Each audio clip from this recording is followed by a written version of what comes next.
The underground cavern stretched endlessly in every direction, its walls glowing with bioluminescent crystals that painted everything in shades of deep blue and emerald green. Hendricks moved carefully through the stone passage, his thermal scanner held steady in one hand while his other hand gripped a small handheld light. Behind him, Sophia Vance followed closely, her scientific equipment strapped to her, back like armor against the unknown dangers that lurked in the darkness. They had been hired by the Galactic Federation to explore the newly discovered caves beneath the planet Verdania Seven.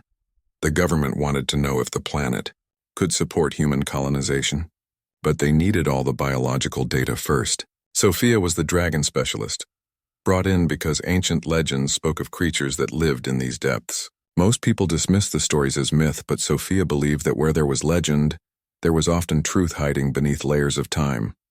"Do you hear that?" Sophia whispered, stopping suddenly in her tracks. Immediately halted and extended his hand backward, signaling her to stay close. The sound was subtle at first, barely audible over the soft drip of water that echoed through the cavern. It was a low humming, almost like a purr, but deeper and more resonant than any animal had ever encountered. The passage opened into a massive chamber, and both explorers gasped at what lay before them. The ceiling soared hundreds of feet overhead, and the crystals here were enormous, some reaching up from the ground like pillars of living light. In the center of the chamber, coiled around one of these crystal formations, was a dragon. It was smaller than either of them had expected, perhaps only the size of a large horse, but its presence was undeniable. Its scales shimmered with colors that seemed to shift between copper and gold, reflecting the light from the crystals surrounding it. The dragon's eyes opened slowly as it sensed the intrusion into its domain. They were intelligent eyes, filled with something that could only be described as ancient wisdom. Kai's hand instinctively moved toward his weapon, but Sophia reached out and grabbed his arm. "Don't," she said softly. "Look at its body language. It's curious, not aggressive." The dragon's head lifted and it studied them with those luminous eyes. The humming sound grew louder, more deliberate, almost like a greeting. Sophia took a slow step forward, her movements calm and deliberate, the way she might approach a wild animal in need of help. "I'm Sophia," she said in a gentle voice. "We come from the world above. We don't mean any harm to you." Kai watched in disbelief as the dragon's head tilted slightly as if considering her words. The creature extended a long-scaled neck toward Sophia, and Kai's entire body tensed, ready to act. But what the dragon did next made him freeze in shock. It lowered its massive head and rubbed it gently against Sophia's chest like a cat seeking affection. "It's incredible," Sophia breathed, tears filling her eyes. She reached out slowly and touched the dragon's scales. They were warm and smooth, not rough as one might imagine. The dragon closed its eyes at her touch and continued its low humming, a sound that somehow conveyed contentment and recognition. Over the next hours, Kai and Sophia learned that the dragon was not aggressive or dangerous in the way predators were typically dangerous. It was intelligent, perhaps more intelligent than humans in certain ways. It communicated through a combination of sounds and gestures, and it seemed genuinely interested in learning about the two explorers who had invaded its sanctuary. The dragon showed them around the chamber, leading them to hidden pools of crystal-clear water and areas where rare plants grew in the artificial light of the stones. It seemed to want them to understand its world, to see beauty rather than danger in what existed here in the depths. As night fell in the cavern with no true night or day, Kai found himself sitting beside Sophia, watching the dragon rest against one of the crystal pillars. His initial fear had transformed into wonder. He realized that everything the Federation had taught them about dangerous creatures needed to be reconsidered. "We have to protect this place," Kai said quietly. "If the government finds out there's a dragon here, they'll want to cage it or study it, or worse. They'll want to control it." Sophia nodded slowly, her hand reaching out to rest on the dragon's side.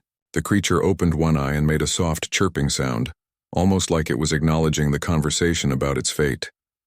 "Then we tell them exactly what they need to hear," Sophia replied. "We tell them this planet is not suitable for colonization.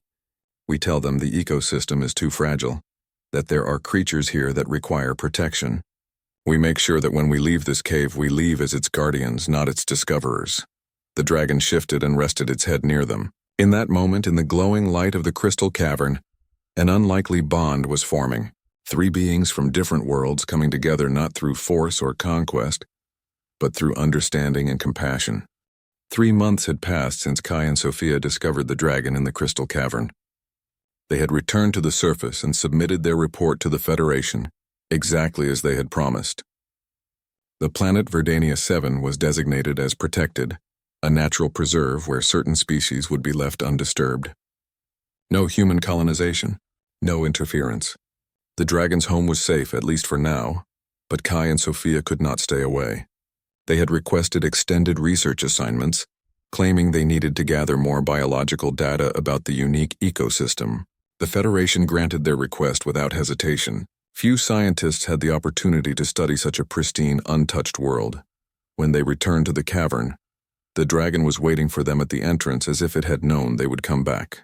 The creature greeted them with that same gentle manner as before, but something had changed. It was bolder now, more affectionate, like it had decided these strange surface dwellers could be trusted.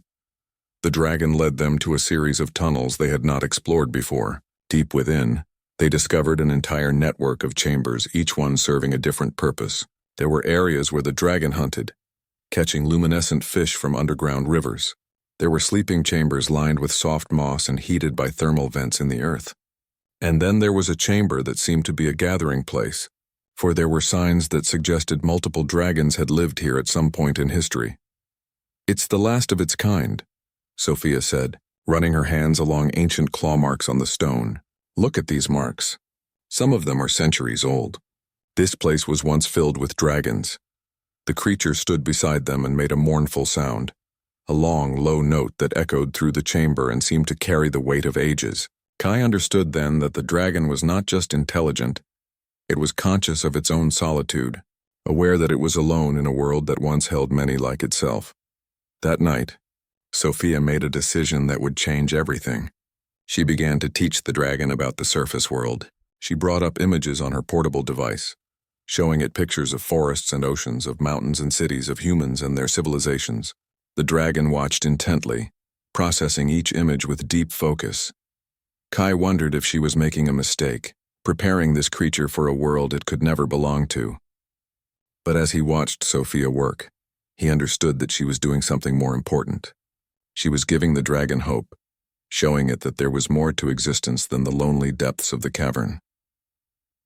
Days turned into weeks, and the relationship between the three of them deepened in ways that defied explanation. The dragon learned to follow their commands not out of obedience but out of choice and understanding. It learned that Sophia's raised hand meant she wanted it to rest, that Kai's specific whistle meant danger was approaching. It began to anticipate their needs and preferences, bringing them food when they seemed tired, leading them away from unstable sections of cave that might collapse. Kai found himself developing feelings for Sophia that went beyond professional respect. He admired her courage, her compassion, and her brilliant mind. She was a woman who could see past fear and prejudice, who understood that intelligence and dignity came in many forms. One evening, as they sat by one of the underground pools with the dragon resting its head nearby, Kai took her hand.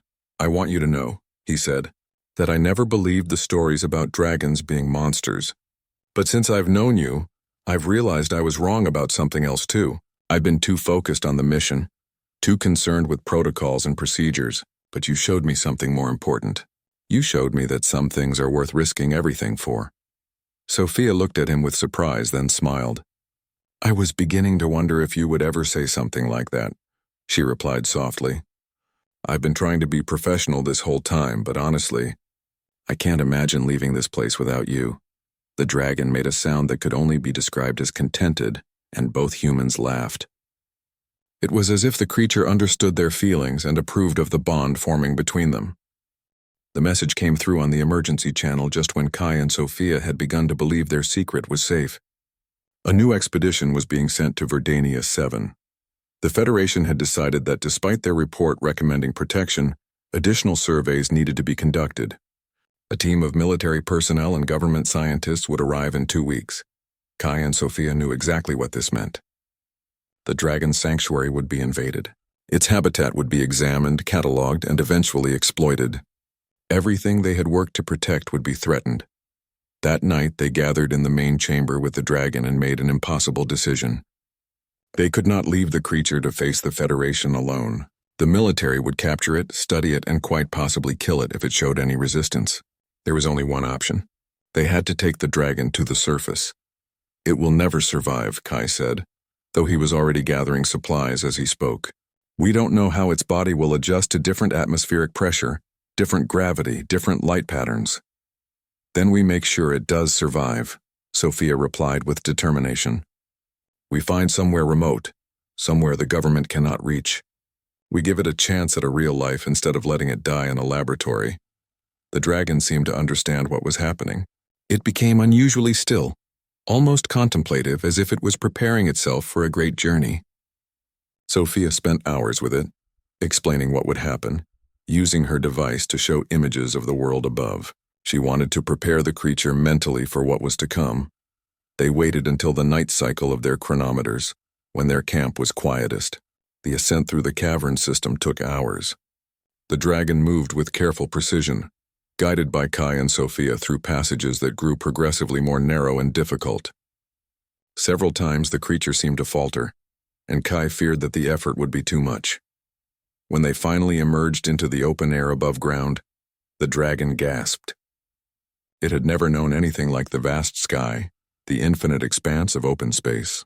The creature spread its wings for the first time since Kai and Sophia had known it, and they stretched nearly 30 feet from tip to tip, glorious and powerful. It's beautiful, Sophia whispered, tears streaming down her face. But there was no time for celebration. In the distance, lights appeared on the horizon. The new Federation expedition had arrived ahead of schedule. Kai grabbed Sophia's hand as the dragon turned to look at them, those intelligent eyes showing both fear and determination. Come on, Kai urged. We need to run. The dragon took a tentative step, then another. It lowered its body slightly, and instinctively both Kai and Sophia understood what it was offering.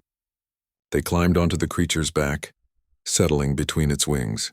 The dragon took a running start and launched itself into the air. Kai had never felt anything like it.